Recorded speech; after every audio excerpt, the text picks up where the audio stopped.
Jim Johnson's a pretty normal guy ordinarily, but lately he's been acting very strange. Mine seems to be a million miles away. Mrs. Johnson and Judy are getting worried about him. Last night, for example, he turned down a piece of his favorite pie. The other day, he even kicked that car he's always been so proud of. And is always writing figures of some kind on the backs of envelopes. No, this isn't like Jim at all. There must be something wrong. That magazine he was looking at, maybe that's a clue.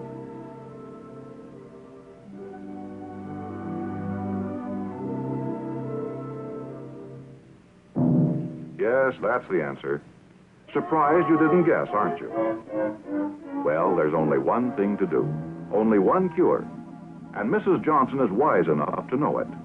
She knows the only medicine for this condition in the American male is this.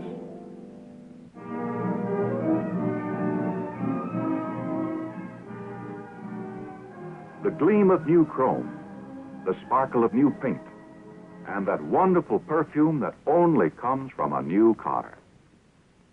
Yes, it's a familiar scene, one that's played every day all over America. And we're all better off because of it. You see, that beautiful new car and the way Jim Johnson feels about it are the symbols of a constant desire for something newer and better that is typical of all the Johnson families across the nation. And the competitive drive to satisfy that desire, to build that better mousetrap, is the force that has made the American marketplace the most abundant in the world. We in the automobile industry know the story. We helped write it. Under the spur of competition, of having to come up with something newer and better every year, the automobile industry has pointed the way for our whole economy, not only in mass production methods, but in long-range thinking and planning. Yes, forward product planning, putting in our showrooms the kind of cars and trucks and tractors that Jim Johnson and millions of people like him want and can buy, is one of our biggest, toughest, and most important jobs here at Ford Motor Company. It's a tremendously complex job. It means getting the right answers to literally thousands of questions and interpreting them into 1.5 tons of steel and glass and chrome. It's a job for experts, lots of them. It's a job that takes time and money, too. You don't put together a magnificent machine like this overnight. You don't plan and style and design and tool and build an automotive vehicle in a matter of months. Actually, years before Jim Johnson came into this showroom, this car was conceived in the minds of men at Ford Motor Company. This is how it happens. This is the story of product planning.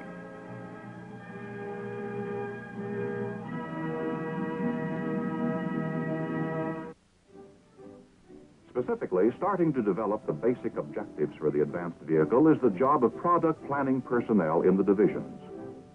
But planning a new vehicle is not simply dreaming up something that looks like a rocket on wheels and then manufacturing it. Even to decide the weight and general dimensions and specifications of the vehicle takes months of gathering data and analyzing them. Suppose you were starting out to plan a car or truck or tractor to put on the market 4 years from today. You'd need the answers to a good many questions before you attempted to style and design that vehicle. These men get those answers. Market? Yes, a big question, made up of thousands of smaller questions. What part of the market are we after? What share of the market are we trying to reach with this particular vehicle? Do we want to extend that? What kind of total automotive market will we have 4, 6, 8 years from now? How many American families like the Johnsons will decide to buy a new car? What will they pay for it? And finally, most important, how many of them can we expect to buy Ford products? What part of that total market will go to Ford, to Lincoln, to Mercury? What share of the truck market should be Ford's? What share of the tractor market? Of course, saying it doesn't make it so. No share of this future market will be ours unless we earn it, unless we put into that market a vehicle that will sell. That means more questions, more answers to be found. What kind of a car will get us the share we want of the future market? What features? What performance? What size? There's only one person who knows, the customer. So let's find out what he expects to get in his car or truck or tractor. What will the customer want? The best way, of course, is the most obvious. Ask him. Go into his home and ask him. Take the product to him and ask him.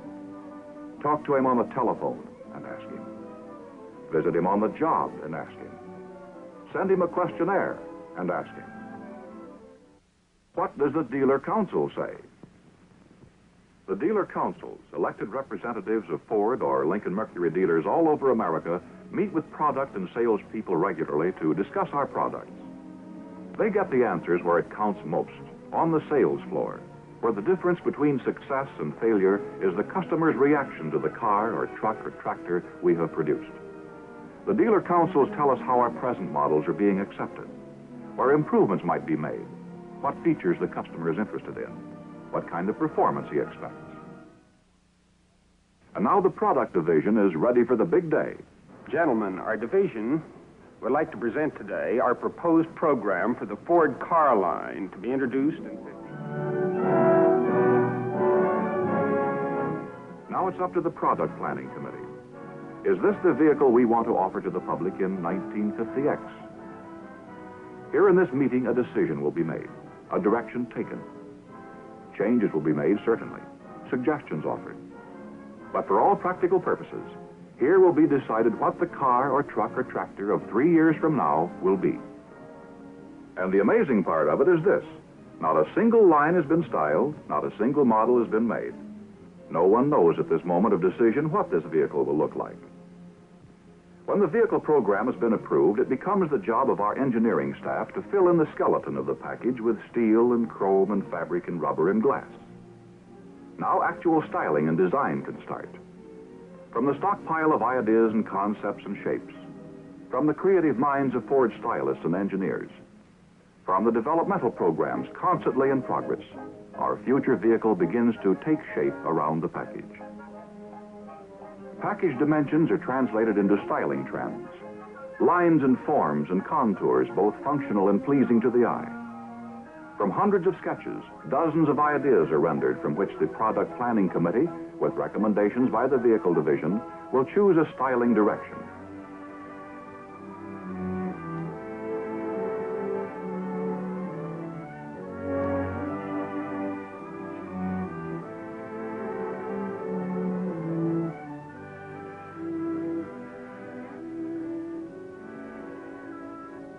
An idea here, a line there, this fender contour, that windshield.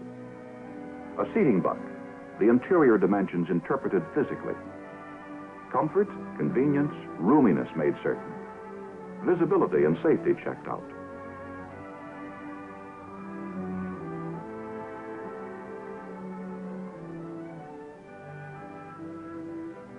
Then 3/8 size clay models. The vehicle begins to take on 3 dimensions. How does it look now, with depth?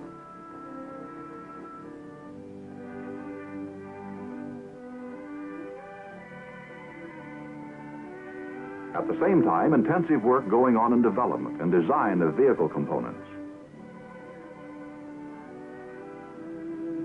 Engines, chassis components, transmissions, body and electrical components. Checks with manufacturing engineering. Plastic models used to make certain the styling and arrangement are feasible for manufacture. Changes suggested to save time in fabricating, machining, assembling. Full-size clay models made. Exterior surfaces approaching their final form. Front end and grille finalized. Trim combinations, colors, and fabrics presented. The best of them chosen. And all the time, testing going on in engineering.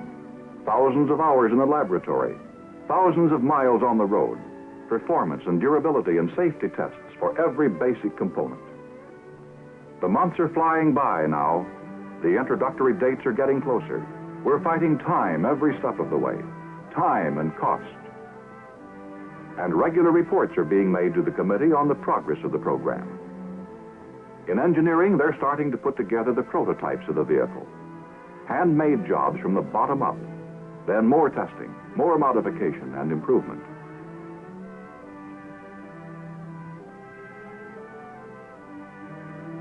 Advanced information prints go out to manufacturing and purchasing so that equipment and facilities can be planned.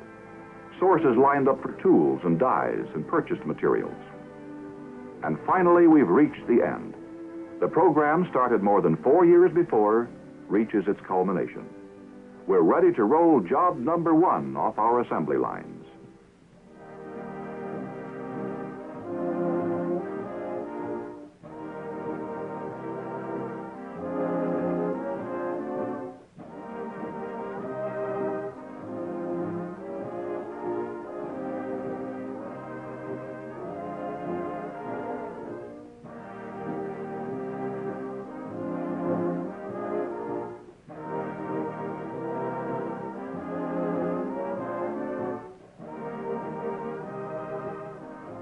Yes, we've done a good job this time.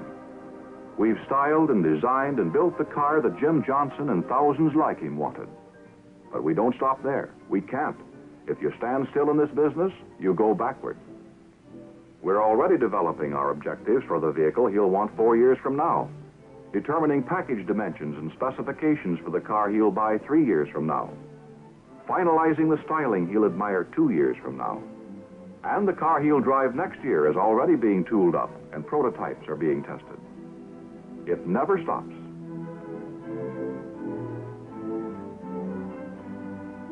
That's product planning at Ford. A long look into the future with but a single objective: leadership in car styling, in car performance, in car ownership.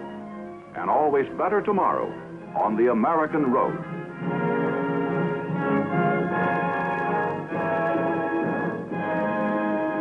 Years ago, the Ford mass production idea spread all around the world, creating new jobs. And now, there are Ford people at work on every continent. Let's let a few of them introduce themselves. My name is Norman Florchuk. I work on the Ford final line in the Dearborn Assembly Plant, USA.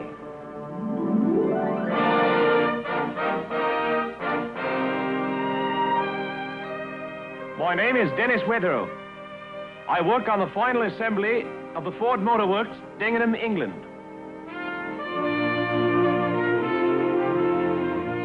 Mijn naam is Hugo Swabenmacher. Ik werk op de Ford Motor Company België.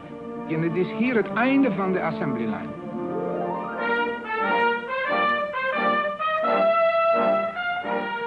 Meu nome é Joaquim Valença e trabalho na linha final de montagem da fábrica Ford em São Paulo. My name is Keith Dalton. I work on the final line of the Ford Australia assembly plant. Something you notice about Ford products around the world: they are designed to meet the needs of local customers. These are the English Fords. Here is a German Ford. And in other parts of the world, like Brazil, you see the familiar American Ford. Even at home, no one car can satisfy everyone. The modern car is a kind of living room on wheels. Mobility with style, beauty, and comfort. Changing desires and the American idea of continual progress keep engineers and stylists working in a future world where reality is laboriously constructed from the nebulous material of advanced thought. Here are dreams of graceful new power for moving us in the wider, more exciting world that is unfolding for everyone. Are these the models we will soon see on the American road? Not necessarily. These are combinations of many elements suggested for future design.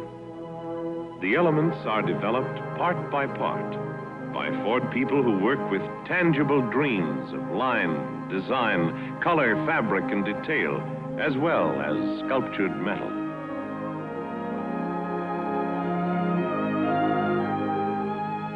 Sculpturing begins with clay models, here in full size, kept exquisitely accurate with precise instruments. Trucks go through much the same stages as passenger cars. When any new truck or car is finally produced in metal and powered with an engine, it is turned over to the people at the proving ground,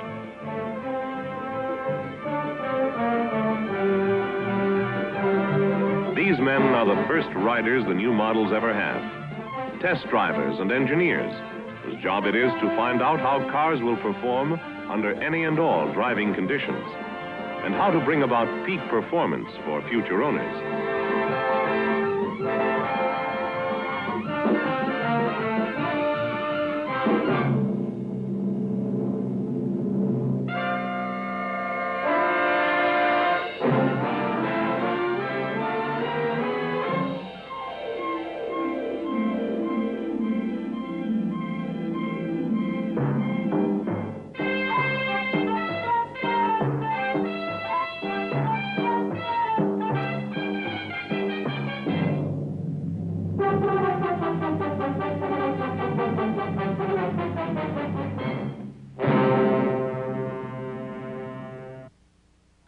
All the Ford people believe the particular product they help to build is a member of a family of products to be proud of. Such pride of production continues on to become pride of ownership when you take delivery of the car from the Ford people you are most apt to have contact with. The dealer, who is a businessman in your own hometown. He sells cars, to be sure, but he is offering something more. He is offering mobility and an expanded world to live in. Just what this means you know best of all when you get around the country and see the things that are shared by all free-moving travelers.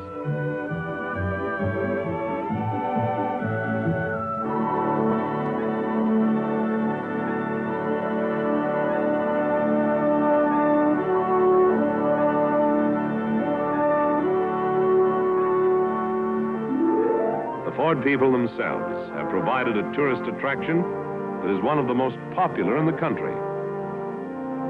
This is the Rotunda, the showplace of the auto industry at Dearborn, the birthplace of the Ford idea.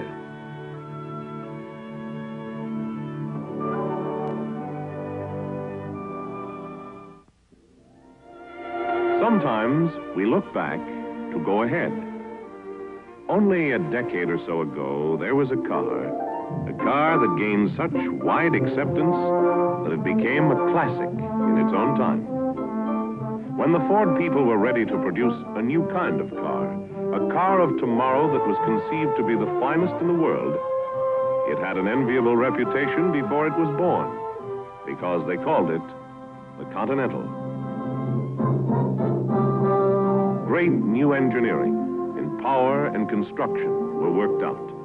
The problem was this: how to create a new Continental with the rakish charm of the classic and still have an automobile to inspire future stylists for years to come. The design went through development stages. Finally, one that captured the best of everything emerged.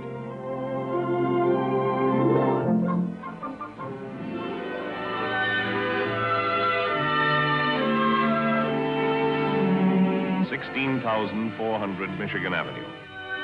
Here took place a significant development in automotive history. On August 20, 1952, two men drove up to these old buildings. They were looking for a place to go to work on an idea. William Clay Ford already had been thinking about the idea for 2 years. He and an automotive engineer were looking for a building to set up a new organization. It had all begun back in 1939, when Edsel Ford, Bill's father, had designed a very special car. At first, it was not intended to be manufactured and sold. It was built as Edsel Ford's personal automobile. It was called the Lincoln Continental. It became a classic in its own time. Yet in all, only 5,322 were ever built.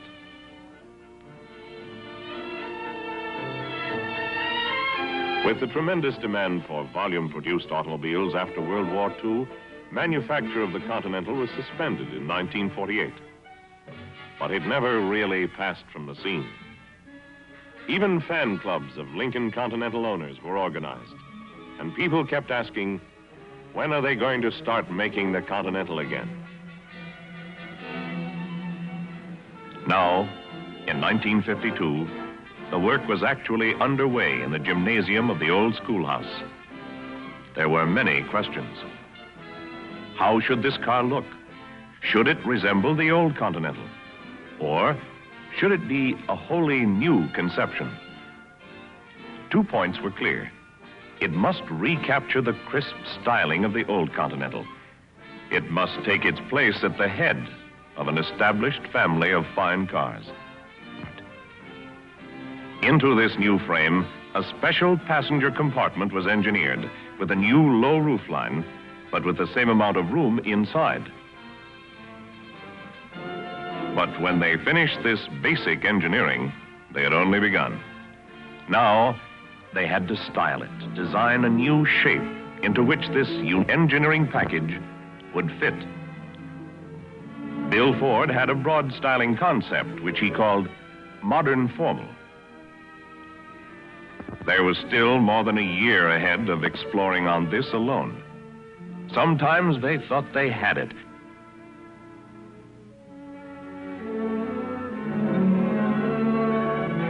And then they knew they didn't.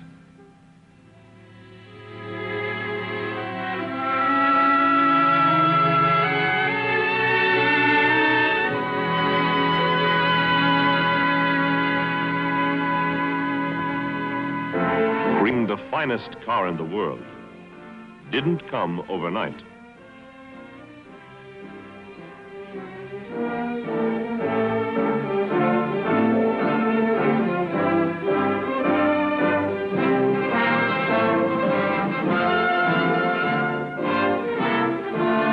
By the end of 1952, they had come to the basic agreement, a decision on the general overall proportions of this new Continental. To introduce the element of competition, a styling assignment on the new car was given to 4 outside automotive designers who would come up with independent ideas. All the designs had to conform to a grid laid out like a transparent checkerboard. Artist drawings can often be deceptive. The grid ensured that approved specifications were met. And all the renderings were to be in the same color, Prussian blue, so that all the pictures could be compared objectively. In the meantime, the division's own stylists were coming up with their version.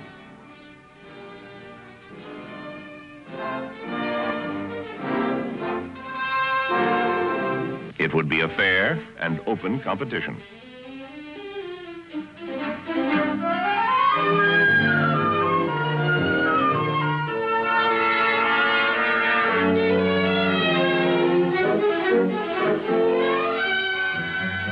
May 5th, 1953. When everything was set, the members of a special products committee were brought in one by one to make their decision.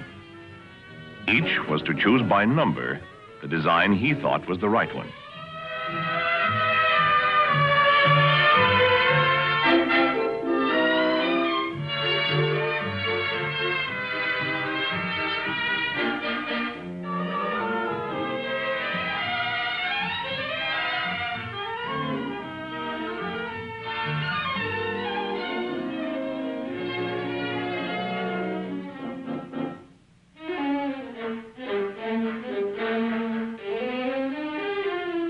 Which design would they select?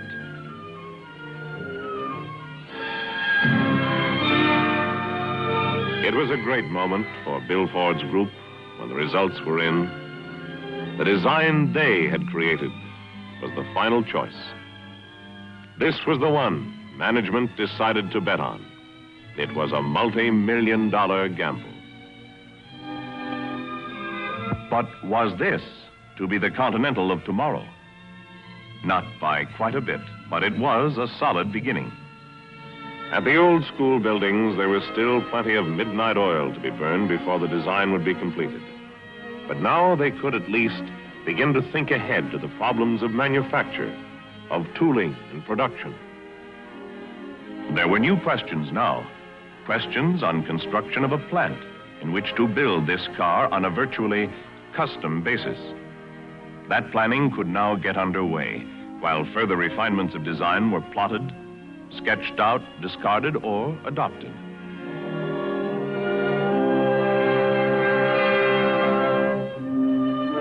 While scale models were built and studied and modified,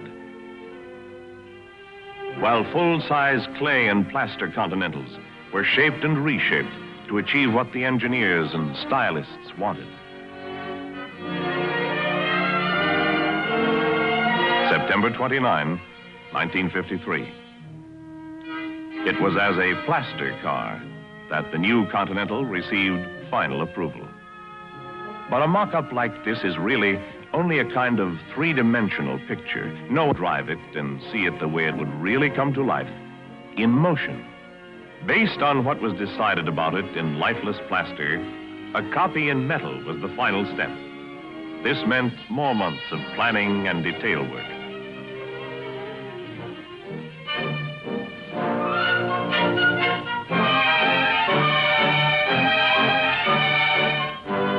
It would be impossible to say just what day or what hour this new car was actually born, because it came to life a little at a time, during the intensive effort of 2 years.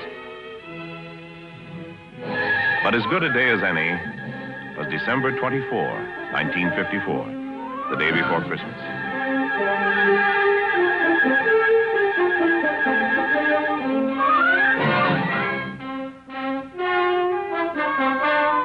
The handmade prototype was at last ready for its trial run. There came the instant when the wheels turned under power for the first time. Everything that had gone before was preparation. This was the beginning for Continental Mark II.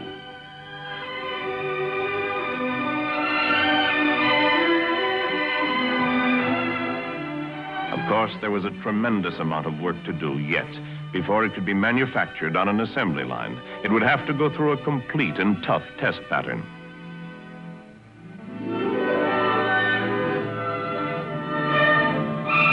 Check its performance in desert heat.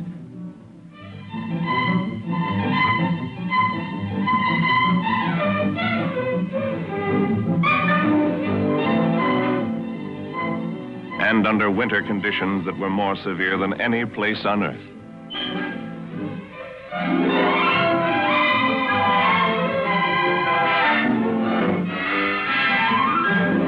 It ran for weeks on durability runs without ever stopping except for gas and oil. And in a blackout disguise, it traveled from coast to coast before final approval was given. And it was checked again and again for style. Photographed and rephotographed against all kinds of backgrounds. For engineers and stylists knew that in creating this new car, they had also created a new personality in a family of automobiles. But before the first future owner could take delivery, there were a few thousand details involved in getting production underway. A new car, a new company division, now a whole new plant to be built. And production in that new plant on the expressway just out of Dearborn is unlike any other production operation in the automobile industry. Relatively few cars are finished each day. Each individual engine is checked out on the dynamometer. Every body is first assembled and checked, then taken apart, numbered, and the sections painted as a set, assigned to one particular car. A painstaking painting process with 4 double coats of paint.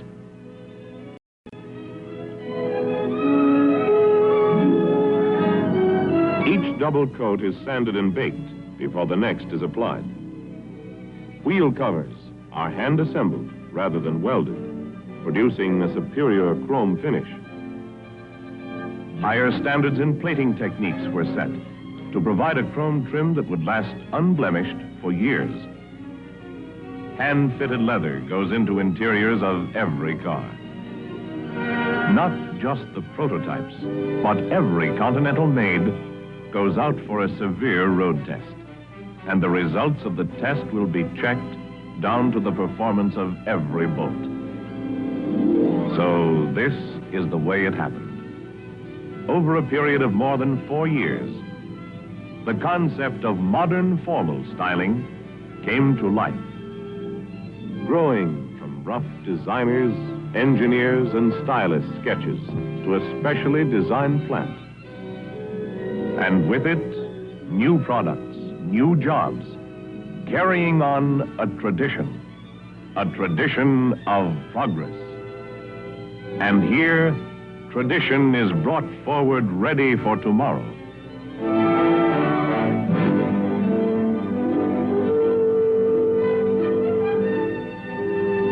It was a challenge they offered these men who in 1952 set out to capture the best traditions of an American classic, the Continental.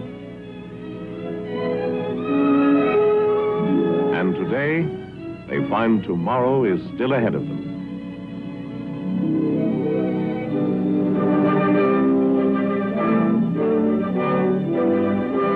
Continental Mark II is finished, but the job of keeping it ahead is the challenge for the future.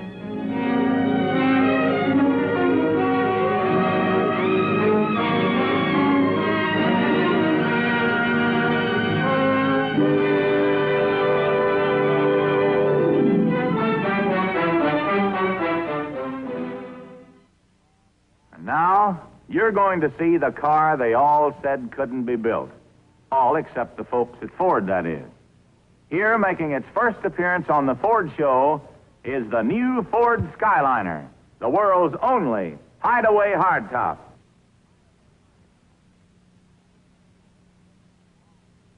Now, you may think you're looking at a longer, redesigned Ford Victoria, but what you're really seeing is an engineering miracle, the kind that can only come from Ford. And if you think the word miracle is an exaggeration, you just watch. Would you do the honors, please? All you do is pull the control button, and the magic starts. First, the Skyliner's longer deck lid opens up wide. Next, the all-steel roof unlocks itself and swings up. The forward panel here folds under, and the top continues to move back, and then down. All of this sort of makes you wonder what those masterminds at Ford Engineering are going to think up next, doesn't it? The top vanishes completely into the trunk. The deck lid closes down over it, and finally, automatic screws lock it tight into place. Well, you saw it. From a steel hardtop to a wide-open convertible in less than a minute. Was I right in calling this car an engineering miracle? I'll say it is. It's the car of the future, just as sure as its name is Ford.